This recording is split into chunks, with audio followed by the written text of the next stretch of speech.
সবাই কেমন আছেন? নিয়ে এলাম ছোট্ট একটি মিনি ব্লগ। নৃসিংহ চতুর্দশীর দিন এই মিনি ব্লগটি করেছিলাম নৃসিংহদেবের পুজো নিয়ে।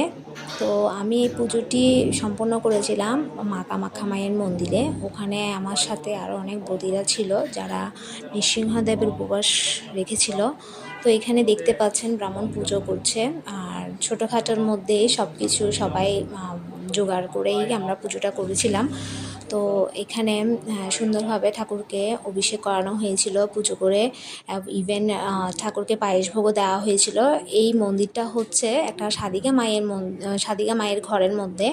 তো এটা হচ্ছে দেওয়ানবাজার রুমঘাটার ভিতরে। আপনারা চাইলে আসতে পারেন। এই মন্দিরটা অনেক জাগ্রত মন্দির। এই যে দেখুন, আমরা ঠাকুরের অভিষেক করাচ্ছিলাম। এখানে পঞ্চামৃত, তারপর হচ্ছে ফলের রস, ডাবের জল দিয়ে ঠাকুরকে অভিষেক করানো হয়েছিল। ঠাকুরকে আরতি করা হয়েছিল।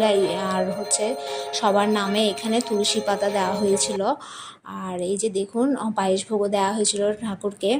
তো এখানে মা কামাখ্যার ঘট আছে, মা মগদেশ্বরীরও ঘট আছে। এখানে সব ধরনের পুজো হয়ে থাকে। এটা অনেক জাগ্রত মন্দির। আর কখনো এখানে এক মন থেকে কিছু চাইলে কিন্তু পাওয়া যাবে না এমনটা নয়।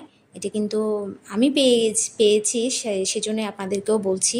তো আপনারা চাইলে এখানে এসে দর্শন করে যেতে পারেন। তো সবাই ভালো থাকবেন, সুস্থ থাকবেন। ভিডিওটি কেমন লাগলো জানাবেন।